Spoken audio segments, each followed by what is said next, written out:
महाराष्ट्र शासनाने गरीब आणि गरजू नागरिकांसाठी सुरू केलेले शिवभोजन योजना निधीच्या कमतरतेमुळे बंद करण्याचा अन्यायकारक निर्णय राज्य शासनाने घेतला आहे। राज्यातील गोरगरिबांसाठी अत्यंत महत्त्वाची असलेली ही योजना निधी अभावी बंद करण्याच्या राज्य शासनाच्या आडमुठ्या निर्णयाविरोधात निषेध करण्यात येत आहे। शासनाने हा निर्णय त्वरित रद्द करावा, अन्यथा शिवभोजन चालक कृती समिती पुणे जिल्हा यांच्या मार्फत तीव्र आंदोलन करण्यात येईल असा इशारा कृती समितीच्या ओंकार महेश भागवत, मयूर बोराटे, प्रसन्न भावे, सपना माळी आणि नितीन दलभंजल यांनी पत्रकार परिषदेत दिलाय। यावेळी इतर शिवभोजन केंद्र चालक उपस्थित होते। महाराष्ट्र शासनाने गरीब आणि गरजू नागरिकांसाठी सुरू केलेली शिवभोजन योजना ही अत्यंत महत्त्वाची आणि लोकहिताची योजना आहे।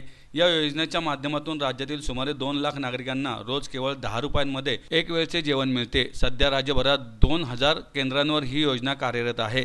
त्यामुळे असंख्य गरीब, कामगार, विद्यार्थी, वृद्ध आणि गरजू लोकांचे पोट भरले जात आहे।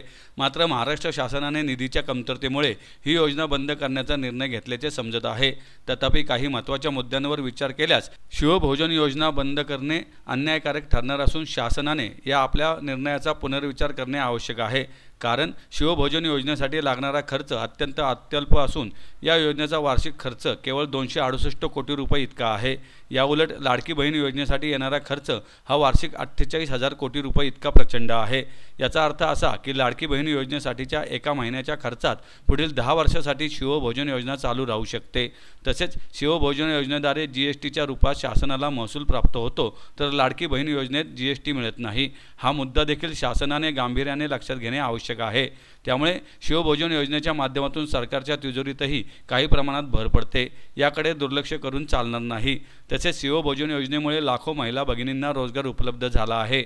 मात्र ही योजना बंद झाल्यास या महिलांच्या हातचे काम जाणार असून त्यांच्या कुटुंबांवर आर्थिक संकट येणार आहे। शिवभोजन योजना ही महिलांना सक्षम करणारी एक महत्त्वाची योजना आहे, हे यावरून स्पष्ट होते।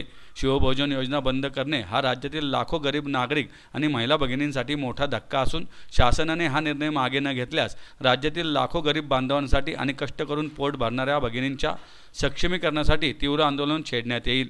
या पार्श्वभूमीवर राज्याच्या मुख्यमंत्र्यांनी शिवभोजन योजना बंद न करता ती अधिक मजबूत करण्यासाठी जनहिताच्या दृष्टीने सकारात्मक पावले उचलण्याची गरज असल्याचं यावेळी केंद्र चालकांनी म्हटलं आहे। नमस्कार, मी ओंकार भागवत, पुण्यात शिवभोजन केंद्र चालवतो। 2020 मध्ये महाराष्ट्र शासनाने एक चांगला उपक्रम योजना जर राबवली होती, ती म्हणजे शिवभोजन केंद्र, ज्याच्यामध्ये 10 रुपयात गरजू आणि गरीब लोकांना एक वेळचं जेवण दिलं जातं। त्याच्यामध्ये 2 चपात्या, भाजी, वरण भात असा समावेश असतो थाळीमध्ये। कोरोनामध्ये पण जर का बऱ्याच लोकांच्या हाताला काम नव्हतं, तर त्यावेळेस पण त्यांना याच योजनेमुळे तारलं। ज्यांच्याकडे खरंच एक वेळचं अन्न नव्हतं त्यांनी पण तिथं येऊन त्याचा लाभ घेतलेला आहे। आतापर्यंत रोजचे 2 लाख लोक यामार्फत रोजचं जेवण करतात एक वेळचं। असे टोटल 2000 केंद्र पूर्ण महाराष्ट्रात आत्ता ॲक्टिव्ह आहेत। त्यामार्फत परत जवळपास 34 ते 37 केंद्र आत्ता पुणे शहरामध्ये पण आहेत आपल्या। आत्ता महाराष्ट्र शासनाच्या काही योजनांचा किंवा अपुऱ्या निधीमुळे शासन ही योजना बंद करण्याच्या मार्गावर आहे। तर ही योजना बंद करू नये यासाठीच आम्ही शासनाकडे ऑलरेडी आवाहन केलेलं आहे, शासनाला निवेदन पण दिलेलं आहे। आम्ही मंत्री महोदयांना पण भेटतो आहोत, आमदार खासदार यांना पण भेटतो आहोत आणि हेच निवेदन देतो आहे। आणि हेच आमची मागणी असेल की केंद्र बंद करू नये, कारण की ही योजना खूपच चांगली आहे आणि याचा डायरेक्ट लाभ लाभार्थ्यांना मिळतो। एक वेळचं जेवण मिळतं। त्यानंतर आत्ता जर का तुम्ही केंद्र बंद करत आहात, तर प्रत्येक केंद्रावर कमीत कमी 3 ते 4 जण काम करतात। म्हणजे आचारी वेगळे असतात, त्यांना लागणारे हेल्पर वेगळे असतात, वाढपी वेगळे असतात, तिथं फोटो काढायला माणसं वेगळे असतात। अशी जवळपास 4 ते 5 माणसं एका केंद्रामागं काम करतात। जवळपास 2000 केंद्र म्हटलं तरी 10,000 माणसं एकाच दिवशी बेरोजगार होणार आहेत। तर याचाही सरकारने विचार करावा। 268 कोटी म्हणजे खूप मोठी रक्कम सरकारच्या मानाने तरी नाही आहे। वार्षिक खर्च आहे 268 कोटी। बाकीच्या बऱ्याच योजनांना सरकार 4-4 हजार कोटी महिन्याला आत्ता देतोय। तर तो पण विचार सरकारने केला पाहिजे की जर का तेच 1 महिन्याच्या खर्चात पुढचे 10 वर्ष शिवभोजन केंद्रासारखी योजना चालू राहू शकते। संघटना नाही, आता आम्ही सगळेजण एकत्र आलो आहोत, शिवभोजन केंद्र चालक पूर्ण महाराष्ट्रातले।